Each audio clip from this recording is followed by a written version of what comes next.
Alright guys, so before you start any type of workout, you want to start with a good warm-up. And you know, the older you are or the colder climate you live in, the longer you're going to want to warm up. So at a minimum, try to warm up for 10 to 15 minutes. And you know, if you haven't been working out in a while, you're probably going to want to warm up for 20 minutes or longer. Alright guys, so I'm going to show you what we're working with today if the camera gets in focus. So basically what I have here is just a wall-mounted pull-up bar. If you don't have a place to wall mount it, I know they make door frame pull-up bars. Or another idea, what I did to have a neutral grip on the pull-up bars, I just went to the hardware store and basically got some rope and 1-inch pipe by about 6 inches and just threaded it through and put it above the bar. Now you could do that with just a tree branch that was fairly level and put something to do pull-ups on outside. So this is what we're working with today, and here's some exercises for you. Alright, so there's 3 types of variations of pull-ups main variations of the pull-up that I do. I'll show you a couple other things that are like pull-ups. They're also upper body exercises, but generally the closer together you have your hands, the more your biceps are going to be worked, and the farther apart you have your hands, the more your lats are going to be worked. So to give you an example, these narrow grip pull-ups are going to work my forearms and biceps more than anything.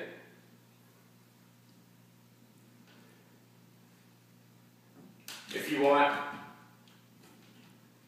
a full body, back workout, then you're going to add the neutral grip ones, not the neutral grip, but closer about shoulder width grip, and add those to your workout.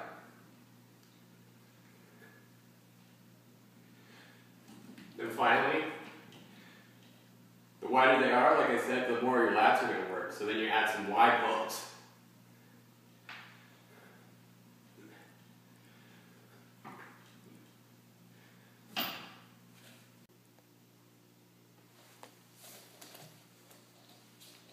Alright, now for some more upper body exercises. Now these are, I guess they're pull-ups. They're sort of like pull-up curls of a sort. But the first thing you want to do is you want to make sure your head's going to be clear, or the space above your head as it's coming up is going to be clear, because there's been a number of times I've hit my head on the end of the bar not paying attention, just jumping up and doing exercise. So, because my head's going to go straight up, I need to have what's right behind me clear. So I'm going to start down here, and what I'm going to do is I'm going to grab the bar with opposite grips like this. And what's going to happen is I'm going to switch sides of the pull-ups. So for example, I'm going to show you how to do it.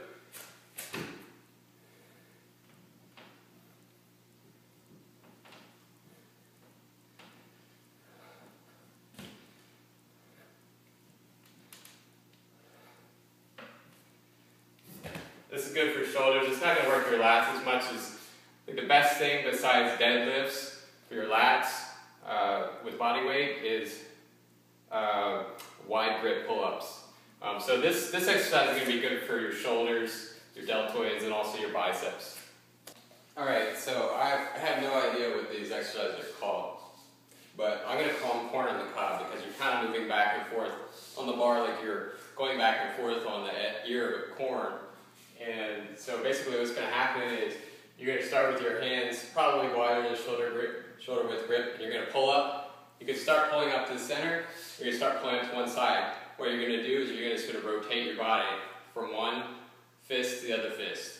And that's going to challenge your muscles in different ways that aren't being challenged with just doing straight pull-ups. So I'll give you a demonstration of what that is.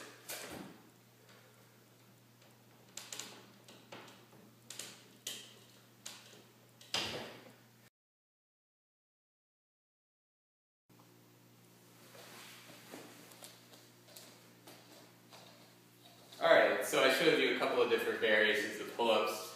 And when you're doing the pull-ups, what you want to do is work yourself until the point you can't pull up anymore. On the last pull-up, or as far as you can get, what's going to help you to increase the number of your pull-up count is pulsing.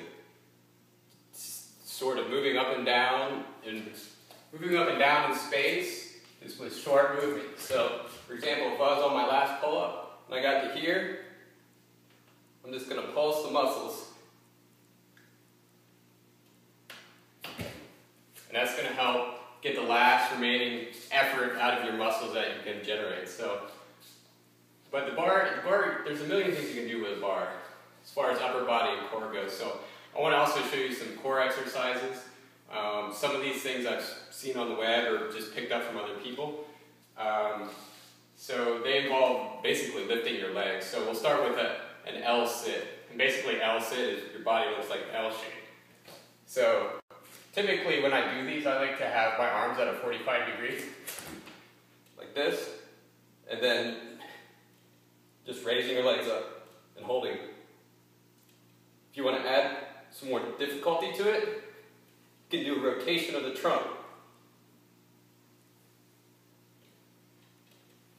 And that's going to, any extra movement with the leverage of your legs is going to make the exercise more difficult. It's going to challenge muscles that aren't normally getting used. Okay guys, so another core workout that you can do on the bar, another exercise you can do on the bar. So these are no specific order according to difficulty. All of them are probably intermediate to advanced as far as your athletic ability goes. I'm going to show you what I call an alternating oblique leg lift, or crunches I suppose. So what you're going to do is you're going to start with your hands a little bit wider than shoulder width. And you're going to bring your legs up to your chest, but what you're going to do is you're going to curl to one side or the other, alternating. So I'll show you exactly how to do it. You start here. What you're going to do is just, with your core, you're going to bring your legs up, your knees up, and then twist to each side.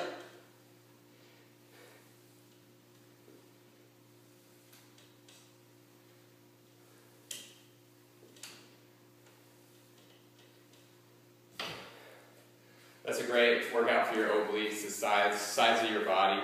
I would say that one's probably a little bit easier than the rest, just because the farther out you have your legs extended, the more leverage there is on your body. So for example, if your feet are tucked in or your knees are tucked in, it makes the exercise a little bit easier. There's kind of a cool variation that I picked up off the web to those is where you extend your feet at the end of them. So you're gonna come up to one side and then you're gonna extend your feet out with each alternation. So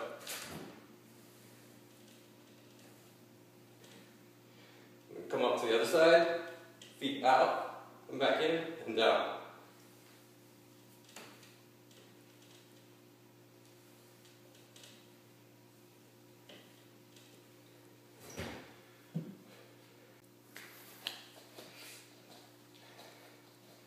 Alright, here's for another core exercise. These I just call full leg lifts. And what you're going to do, you're going to just come from a hanging point, and you're going to use your core and try to keep your knees straight or straight-ish, and you're trying to use your core and your leg muscles to lift your legs the whole way up. You don't want to swing wildly and uncontrolled. The more controlled and stable that you keep the exercise, the harder it is. So, I'm going to demonstrate. You're going to have your hands about a little bit wider than shoulder width. And then so, once you feel yourself stable, what you're going to do is just lift your legs. You can hit the bar with your legs. And if you lower yourself controlled, you won't swing as much, and that's a little bit harder to do. So,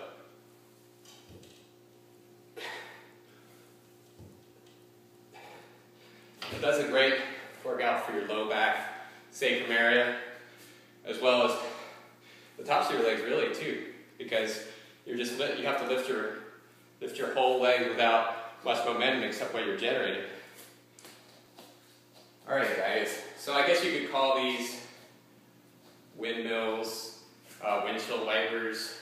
They're kind of a combination of different movements. But so what's going to happen is you're going to bring your legs up with a leg lift, and they're going to come at an angle, and then you're just going to rotate your legs, your trunk, like a windshield wiper. So these are actually, if you haven't been doing body weight exercise in a while, I'm going to let you know that these are more difficult than they look. So I'm going to demonstrate how you do it. You're going to start with your hands a little bit farther than shoulder width. You're going to bring your legs up at an angle, and then you're just going to rotate the trunk.